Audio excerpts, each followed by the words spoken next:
This episode is brought to you by Progressive Insurance. Do you ever think about switching insurance companies to see if you could save some cash?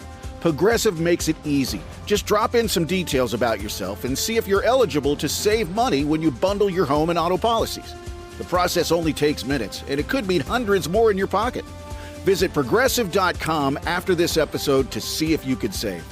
Progressive Casualty Insurance Company and Affiliates. Potential savings will vary. Not available in all states. The best of the Morning X with Barnes, Leslie, and Jimmy. 99X. Ever take one step too many and step completely off stage while performing? Happened to Bush's guitarist, Nigel, last week. He has a broken ankle. Just completely stepped off stage. Can you imagine watching that? Yeah.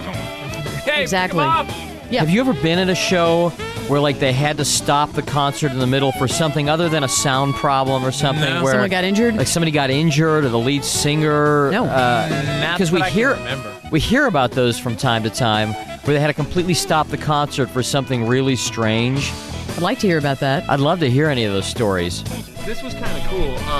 Here, you got to talk into this part here, son. About 2 years ago, Metallica came into town. Oh, yeah! At the Omni. It was a metal fest. But during the show, the sound started cutting out, and the lights were kind of flickering, and everything just started looking like it was going to hell. Finally, at the end of the show... If a Metallica show went to hell, how could you tell? It would be metal mayhem. Okay. But so one of the guys, the riggers, goes and climbs up on one of the lights, which had fallen down. And he's climbing up. He's way at the top of the Omni, and this giant thing of pyro shoots off. And the guy catches on fire. Whoa, my. Yeah, and... They probably thought it was part of the show. Well, he catches on fire. Metallica's freaking out.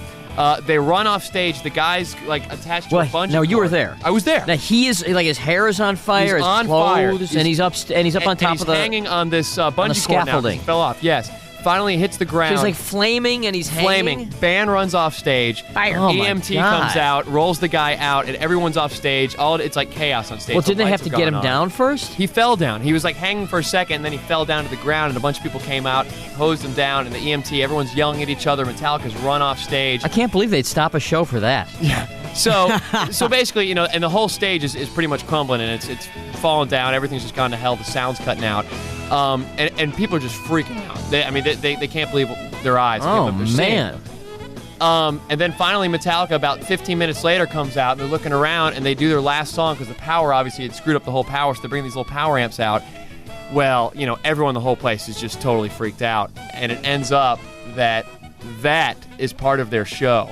They want to make it look like everything just went to hell and their stage exploded, and they had to stop the show because their guy caught on fire. And I found that out like the next day. Some guy went to they're doing 2 shows. Wait a minute. And they did I vaguely remember vaguely that. remember this. Someone now calling in and yeah. telling us about it. one of the most unbelievable things I've seen. Todd had a story. Todd, do you have one? Todd the Butler was at some Mr. Big and Rush concert or something. Oh, yeah, Mr. Big. Yep, at the Rush concert back in I guess it was the late 80s. This is back when you had a mullet. Yes, Isn't I it? was a mullet. Can't believe I cannot believe we hired a guy who at one point had a mullet. Today's Tom Sawyer, me. Oh, didn't we all? So we were, before the concert, Mr. Big was playing, and they were opening up, and they were doing their little solo, their guitar solo, I guess the guitarist Paul Gilbert, per Rich. And he was doing his guitar solo, and he had an electric drill out to do the whole, to run the drill up and down the neck of the guitar as part of his solo, and he was rocking out, and he was like playing the drill and then hold the drill up in the air. Yeah, and the crowd would respond, and then he'd bring it back down. And one time when he was bringing it back up, the drill was on, and it got caught in his long hair. No. And just wound up, and the drill was in his, just stuck to his hair, so the bassist had to come out and Well, so sort what of... did he do? Just hold the drill there in his head? No, he had to run off stage, and they had to cut it out of his hair while the bassist stayed on stage and started funny. soloing. Ouch. That's the Mr. Big guy? Yep. Thanks, Very Todd the funny. Butler. Hey, Ben. Hey, what's up? Not I was at a Primus concert a couple years ago at the Fox, and they had a big mosh pit going on. Some lunatic jumped up on the stage and ran up there and took the lead singer's hat. The entire band set all their instruments down, walked off the stage for like 15 minutes, and then some technical guy came out there and was like, "We better get our damn hat back now, or the concert's over." So the entire crowd found this guy and like beat the hell out of him, and finally like the guy got their hat back and the concert started. And they All guy- over took the guy guy's off the stage. hat? The guy wouldn't play because his hat was missing. He was like mad. They all just started booing at the guy, and then the band just left. And so we found the guy and we started beating him up. Because like we wanted to hear the concert, man. We didn't like spend our money to like see some guy get a hat. What a baby, though. I'm not going to play without my hat. I mean, I come know. on. It's his hat. It's a big deal. Okay, all right, But thanks. you can't play without it or something. John, Yeah.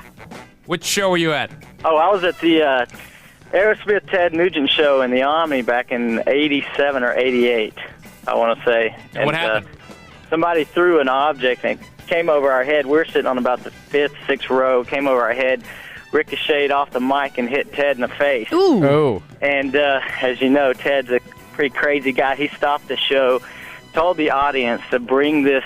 I can't say this on the radio. Right. But he said, "Bring him up here. I'm going to suck his GD eyeballs out." Ooh. And Wow. it was pretty crazy. He stopped the show, walked off, and Aerosmith came out and opened their show with "My Fist, Your Face." Well, now, did they bring the guy up there? No, man, nobody in the audience. I'm surprised Everybody that- And Ted was just freaked left?